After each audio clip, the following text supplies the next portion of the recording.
Hello my YouTube family, welcome back to another video. कैसे हैं आप सब? आई होप सभी अच्छे होंगे। सबकी पढ़ाई बढ़िया चल रही होगी।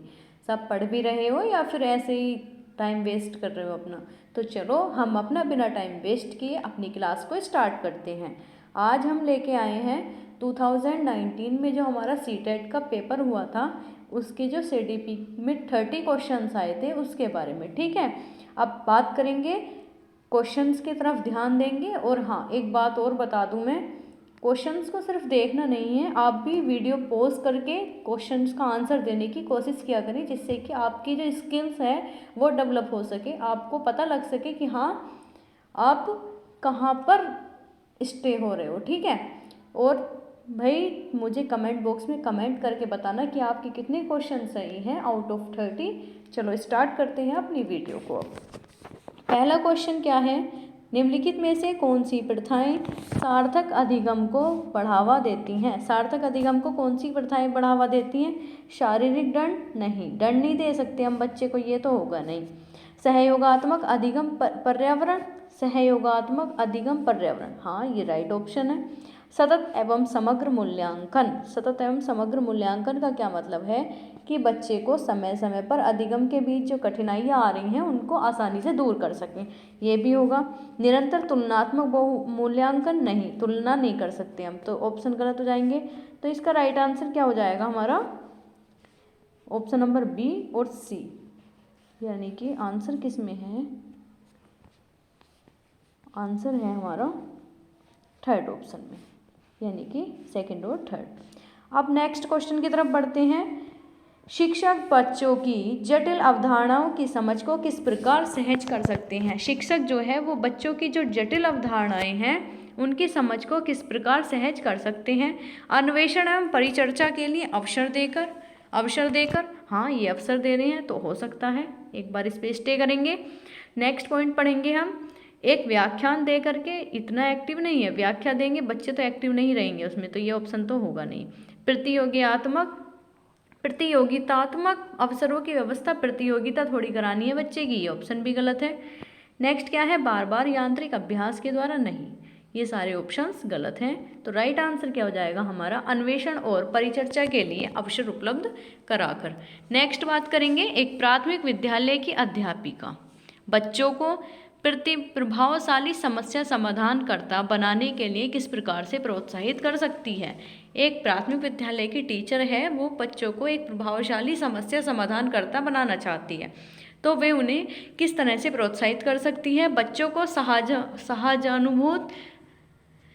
सहजानुभूत अनुमान लगाने के लिए प्रोत्साहित करके तथा उसी पर आधारित विचार मंथन करके हो सकता है। प्रत्येक छोटे छोटे कार्य के लिए भौतिक पुरस्कार देकर? नहीं, यहाँ पर बच्चे को लालच की बात हो रही है, ये नहीं होगा, पहला हो सकता है। ठीक है, केवल प्रक्रियात्मक ज्ञान पर बल देकर केवल आ गया, तो ये ऑप्शन गलत है। नेक्स्ट बात करेंगे, गलत उत्तरों को अस्वीकार करके दंडित करके बच्चों को दंडित नहीं करना है, ये भी गलत है। राइट आंसर हो जाएगा हमारा ऑप्शन नंबर 1। नेक्स्ट बात करेंगे, निम्नलिखित में से कौन सा द्वितीयक समाजीकरण एजेंसी का उदाहरण है? द्वितीयक समाजीकरण एजेंसी का उदाहरण कौन सा है? मीडिया एवं मास? नहीं। मीडिया एवं पास पड़ोस? नहीं। परिवार एवं पास पड़ोस? परिवार तो प्राथमिक का है, परिवार एवं मीडिया ये भी नहीं होगा, परिवार प्राथमिक है। विद्यालय और मीडिया क्या है? विद्यालय और मीडिया बच्चे का समाजीकरण का स्रोत है। ठीक है, नेक्स्ट क्वेश्चन क्या है हमारा, निम्नलिखित अवधि में से किसमें शारीरिक वृद्धि एवं विकास तीव्र गति से घटित होता है? कौन सी अवस्था होती है जिसमें शारीरिक वृद्धि और विकास तीव्र गति से होता है? तो कौन सी अवधि होती है वो? किशोर अवस्था एवं वयस्कता? नहीं, वयस्क बच्चे में कहाँ शारीरिक वृद्धि होगी? शिशु अवस्था, प्रारंभिक बाल्यावस्था? हाँ हो सकता है। प्रारंभिक बाल्यावस्था एवं मध्य बाल्यावस्था? नहीं। मध्य बाल्यावस्था एवं किशोर अवस्था? नहीं। तो इसका राइट आंसर हो जाएगा हमारा ऑप्शन नंबर 2। थोड़ा क्लियरिफाई करते हैं इसे, क्या होगा कि शिशु अवस्था और बाल्यावस्था में शारीरिक विकास और वृद्धि तीव्र गति से होती है। इस शिशु अवस्था में क्या होता है कि बच्चों की हाइट और उनके वेट में वृद्धि होगी। ठीक है, यह अवस्था शुरू के 3 वर्षों तक रहती है, जिसके बाद विकास की गति धीमी पड़ जाती है। उसकी मांसपेशियों, इंद्रियों, कर्मेंद्रियों, आंतरिक अंगों आदि में विकास तीव्र गति से होता है। ठीक है, बाल्यावस्था में क्या होता है कि बालक के व्यक्तित्व का निर्माण होता है। इस अवस्था में सीखी गई आदतें, व्यवहार, पैदा की गई रुचियां और इच्छाएं सामान्यतः स्थायी होती हैं। नेक्स्ट बात करेंगे हम क्वेश्चन नंबर 6, निम्नलिखित में से कौन सा विकास का सिद्धांत नहीं है। विकास का सिद्धांत कौन सा नहीं है, पेन का कलर चेंज कर लेते हैं। विकास सार्वभौमिक है तथा सांस्कृतिक संदर्भ इसे प्रभावित नहीं करते। नहीं, क्यों नहीं करते, प्रभावित करते हैं, ये तो होगा नहीं। पूछा क्या है, कौन सा नहीं है, ऑप्शन तो हमारा हो गया। आगे बात करेंगे हम कि विकास जीवन पर्यंत है। हाँ, विकास तो जीवन पर्यंत चलता है। विकास परिवर्तन है। हाँ, चेंजेबल है, मैंने बताया था। विकास आनुवंशिकता और पर्यावरण दोनों द्वारा प्रभावित होता है। हाँ, डेवलपमेंट जो है वो हेरिडिटी और एनवायरनमेंट का प्रोडक्ट होता है, ये मैंने बताया था। तो इसका राइट आंसर क्या हो जाएगा, यहाँ पर पूछा था कौन सा विकास का सिद्धांत नहीं है, option number 1 is right answer. Next बात करेंगे, व्यक्तिगत विभिन्नताओं का प्राथमिक कारण क्या है। व्यक्तिगत विभिन्नताओं का प्राथमिक कारण क्या है, आनुवंशिकता एवं पर्यावरण के बीच जटिल पारस्परिक क्रिया। व्यक्तिगत विभिन्नताएं, हाँ, आनुवंशिकता क्या है बच्चों की, और पर्यावरण के बीच उन्हें कैसा एनवायरनमेंट मिल पाया है, वो सब क्या है, व्यक्तिगत विभिन्नताओं का प्राथमिक कारण है। राइट आंसर क्या हो जाएगा, option number A. Next point पढ़ते हैं हम, लोगों के द्वारा माता पिता से प्राप्त आनुवंशिक संकेत पद्धति कोड नहीं, जन्मजात विशेषताएं ये भी नहीं होंगी, और पर्यावरणीय प्रभाव भी नहीं होगा। तो यहाँ पर ज़्यादा जानकारी कौन से ऑप्शन में दी गई है, ऑप्शन नंबर 1 में। नेक्स्ट बात करेंगे, बच्चों में जेंडर रूढ़िवादिता एवं जेंडर भूमिका अनुरूपता को कम करने के लिए कौन सी पद्धति प्रभावशाली है। बच्चों में जेंडर रूढ़िवादिता हो गई है, उसे कम करने के लिए कौन सी पद्धति प्रभावशाली है। जेंडर पृथक बैठने की व्यवस्था नहीं, अलग बैठाएंगे तो वो तो होगा नहीं। जेंडर पक्षपात के बारे में परिचर्चा करेंगे, हाँ हो सकता है। जेंडर विशिष्ट भूमिकाओं को महत्व देना नहीं। जेंडर पृथक खेल समूह बनाना नहीं। राइट आंसर हो जाएगा हमारा ऑप्शन नंबर बी।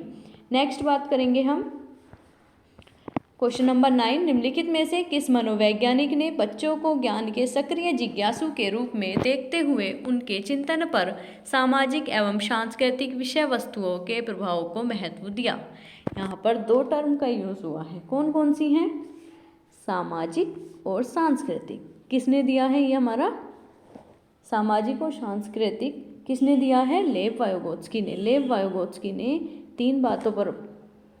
3 चीज़ों पर बात की थी, SCL याद रखना, सोशल, कल्चरल और लैंग्वेज। ठीक है, जो हमारे लेव वाइगोत्स्की हैं। अब नेक्स्ट क्वेश्चन पर बात करेंगे, भाषा के अर्जन एवं विकास के लिए सर्वाधिक संवेदनशील अवस्था अवधि कौन सी है। भाषा का अर्जन और विकास के लिए सर्वाधिक संवेदनशील अवधि कौन सी है, वो है हमारी किशोर अवस्था नहीं, जन्म पूर्व अवधि नहीं, इसमें कैसे भाषा सीख जाएगा। प्रारंभिक बाल्यावस्था नहीं, कौन सी है, मध्य बाल्य अवस्था। ठीक है, नेक्स्ट क्वेश्चन की तरफ बढ़ते हैं, निम्नलिखित में से कौन सी लॉरेंस कोहलबर्ग के द्वारा प्रस्तावित नैतिक विकास की एक अवस्था है। उद्योग बनाम, कौन सी, नैतिक विकास, उद्योग बनाम अधीनता अवस्था नहीं, रोंग। प्रसुप्ति अवस्था नहीं, सामाजिक अनुबंध विन्यास, कौन सी है, सामाजिक अनुबंध विन्यास। राइट आंसर हो जाएगा ये।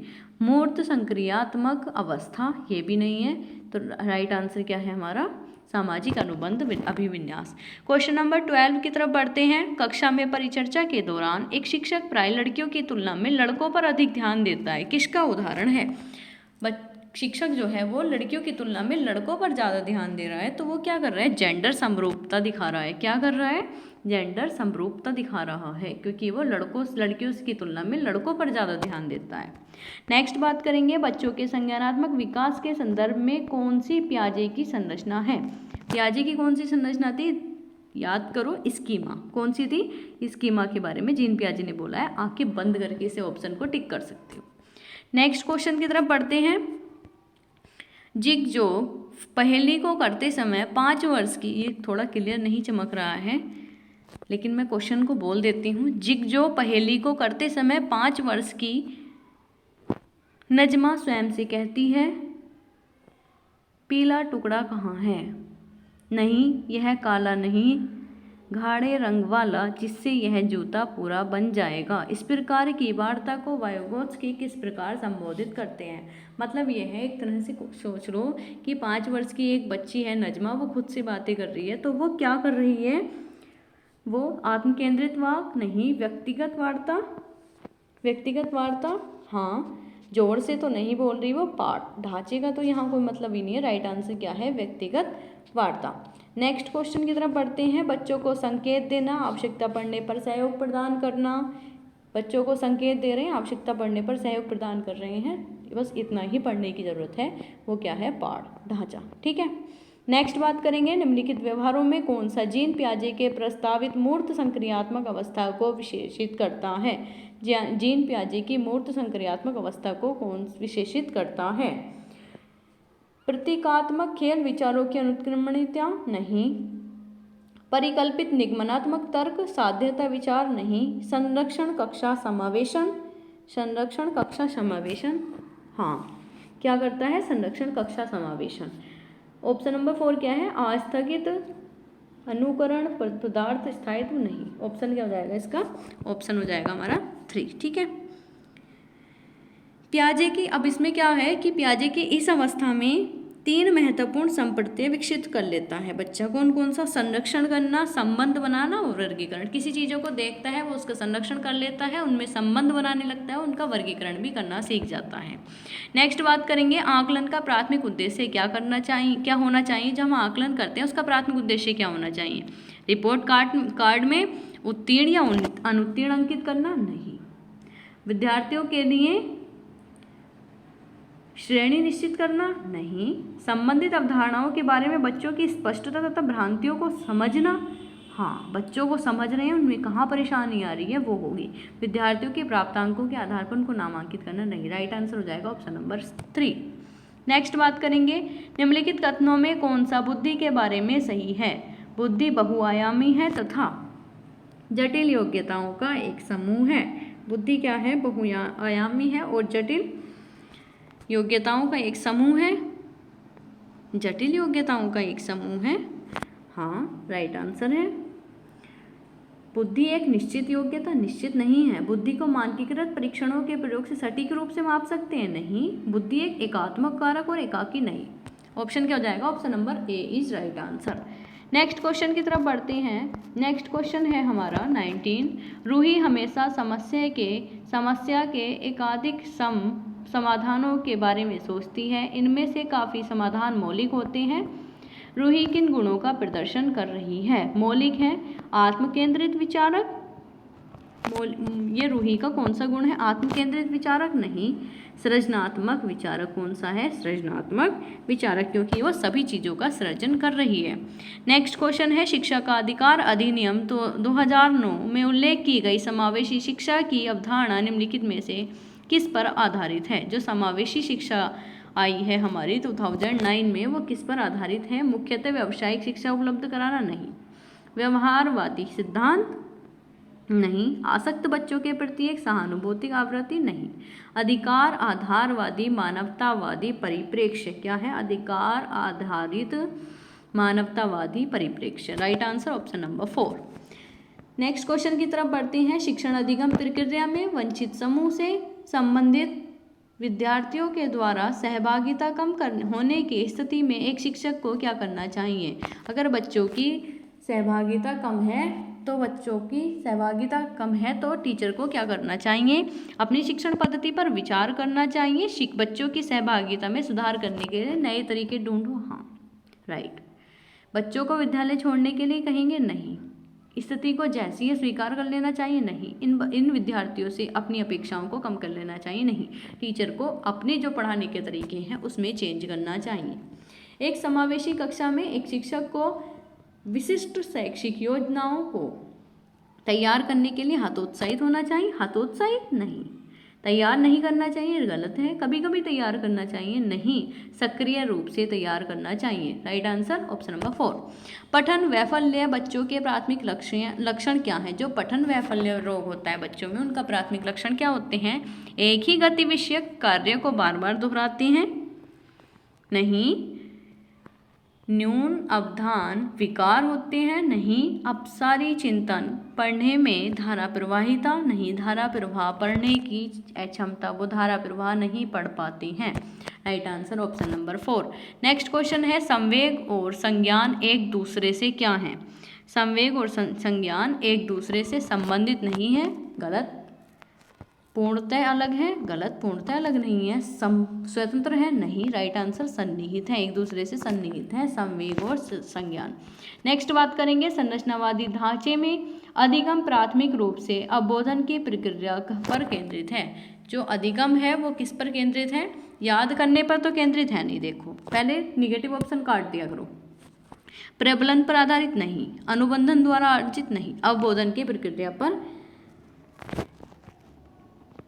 केंद्रित है। ठीक है, नेक्स्ट क्वेश्चन क्या है? अनेक घटनाओं के बारे में बच्चों के द्वारा बनाए गए सहज अनुभूत सिद्धांतों के संदर्भ में शिक्षिका को क्या करना चाहिए? प्रतिकूल प्रमाणम उदाहरणों को प्रस्तुत करके बच्चों के इन सिद्धांतों को चुनौती देनी चाहिए। हाँ, बच्चों के इन सिद्धांतों को अनदेखा तो नहीं करेंगे। बच्चों को दंडित करना चाहिए, नहीं। बार बार याद करने के लिए बोलेंगे, नहीं, गलत है। नेक्स्ट क्वेश्चन की तरफ बढ़ेंगे। 27वां कौन सा क्वेश्चन है हमारा? 27 क्वेश्चन क्या कहता है? छात्र केंद्रित शिक्षा शास्त्र की क्या विशेषता होती है? योग्यता के आधार पर विद्यार्थियों को नामांकित करना और वर्गीकरण करना। अरे रॉन्ग ऑप्शन है। केवल पाठ्य पुस्तकों पर निर्भर, नहीं। बच्चों के अनुभवों को प्रमुखता देते हैं। छात्र केंद्रित शिक्षा में बच्चों के अनुभवों को हम प्रमुखता देते हैं। नेक्स्ट बात करेंगे संरचनावादी सिद्धांत के अनुसार अधिगम के बारे में निम्नलिखित में से कौन सा कथन सही है? अधिगम सक्रिय विनियोजन के द्वारा ज्ञान की संरचना की प्रक्रिया है, राइट। अधिगम पुनरुत्पादन एवं स्मरण की प्रक्रिया है, रॉन्ग। अधिगम यंत्रवत याद करने की प्रक्रिया, नहीं। अधिगम आवृत्तीय संबंध के द्वारा व्यवहारों का अनुबंधन है, नहीं। Right answer option number A. Next question की तरफ पढ़ेंगे। विद्यार्थियों को स्पष्ट उदाहरण एवं गैर उदाहरण देने के क्या परिणाम हैं? यह अवधारणात्मक समझ के बजाय कार्यविधिक प्रक्रियात्मक ज्ञान पर केंद्रित होता है। ठीक है, नेक्स्ट ऑप्शन पढ़ेंगे हम। अवधारणात्मक परिवर्तनों को प्रोत्साहित पहला ऑप्शन हमारा गलत है, प्रक्रियात्मक ज्ञान पर केंद्रित नहीं होता। अवधारणात्मक परिवर्तनों को प्रोत्साहित करने के लिए प्रभावशाली तरीका है, राइट।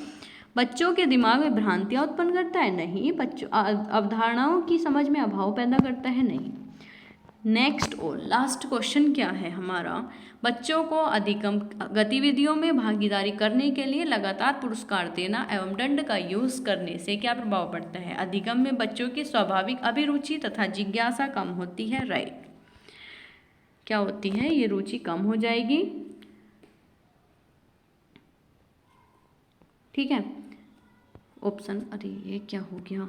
ऑप्शन नंबर 1 राइट है। बाहरी अभिप्रेरणा कम होती है, नहीं। आंतरिक अभिप्रेरणा बढ़ती है, नहीं। बच्चों को प्रदर्शन आधारित लक्ष्यों के बजाय निपुणता पर ध्यान देने के लिए प्रोत्साहित करते हैं, नहीं। राइट आंसर हो जाएगा इसका ऑप्शन नंबर 1।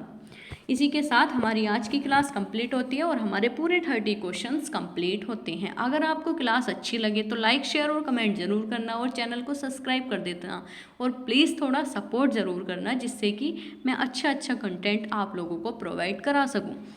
इसी के साथ आप मुझे कमेंट बॉक्स में बता दिया करो कि आपके कितने क्वेश्चंस ठीक हुए हैं, जिससे कि आप भी अपने आप को आकलन कर सको, ताकि आने वाली वीडियोस में जो देखें आप कि आपको कितना सुधार हो रहा है। ठीक है, इसी के साथ क्लास को बंद करते हैं। मिलते हैं एक नई क्लास में नई एनर्जी के साथ। Bye bye students, take care, पढ़ते रहो।